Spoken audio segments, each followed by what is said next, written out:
वालेकुम स्टूडेंट्स, उम्मीद करती हूँ आप सब खैरियत से होंगे। लास्ट में हमने क्वेश्चन नंबर 4 किया था, अब हम क्वेश्चन नंबर 5 करने लगे हैं। क्वेश्चन की स्टेटमेंट आपके पास पहले से मौजूद है, आपको नज़र आ रही होगी। अब हम स्टार्ट करते हैं। नेम द प्रॉपर्टीज़, नीचे दिए कि प्रॉपर्टीज़ को हमने क्या देने हैं, नेम देने हैं। फर्स्ट देखें, -3 इज़ लेस देन -1, कि -3 छोटा है -1 से। इसी तरह दूसरी साइड पे 0 छोटा है 2 से, तो ये ट्रांजिटिव प्रॉपर्टी होती है। ठीक है। Now part number 2, if A is less than B, अगर ए बी से छोटा है तो हम क्या कर रहे हैं, इनका रेसिप्रोकल यानी कि डिवाइड कर रहे हैं। 1 के नीचे रेसिप्रोकल ही हो जाता है।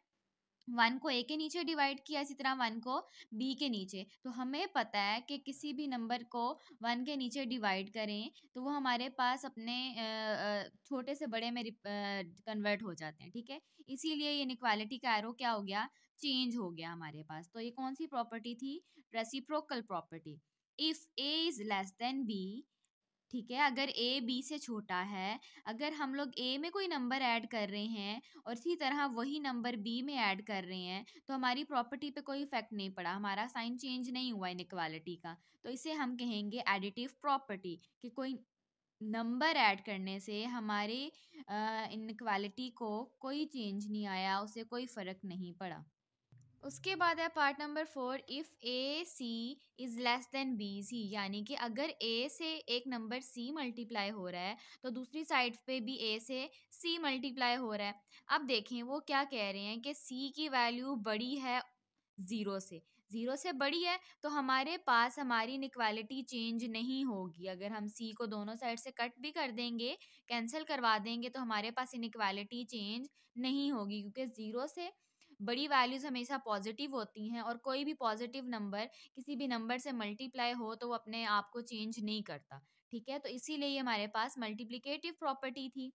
ओके, पार्ट नेक्स्ट है, इफ ए सी है लेस देन बी सी, यानी कि सेम वही चीज़ है कि ए मल्टीप्लाई हो रहा है सी से, तो वो छोटा होगा जब बी सी से मल्टीप्लाई होगा।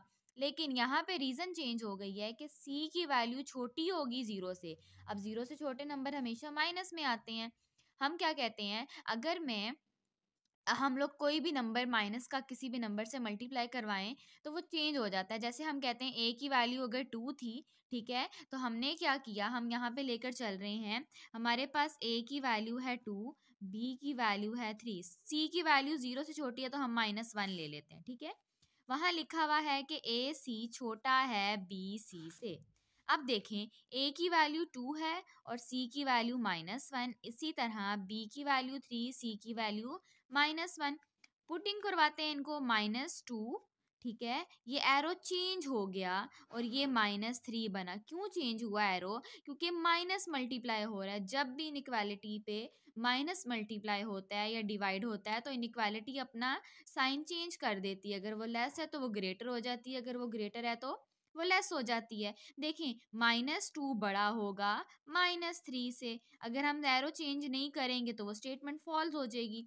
इसीलिए यहाँ पे भी हमारे पास मल्टीप्लिकेटिव प्रॉपर्टी ही यूज हुई है। लास्ट पार्ट है, इधर ए बड़ा है बी से और बी इक्वल है ए के, इसी तरह ए छोटा है बी से, कोई भी रीजन हो सकती है। तो ये ट्राइकोटमी प्रॉपर्टी है जहाँ पे इक्वालिटी और इनइक्वालिटी के सारे सिंबल्स हम लोग यूज कर लेते हैं। ये हमारे पास क्वेश्चन नंबर 5 था। कुछ प्रॉपर्टीज लेकर चले थे जो क्वेश्चन में यूज हो रही थी, हम लोगों ने वही की हैं। उम्मीद करती हूँ आप लोगों को समझ आ गई होंगी।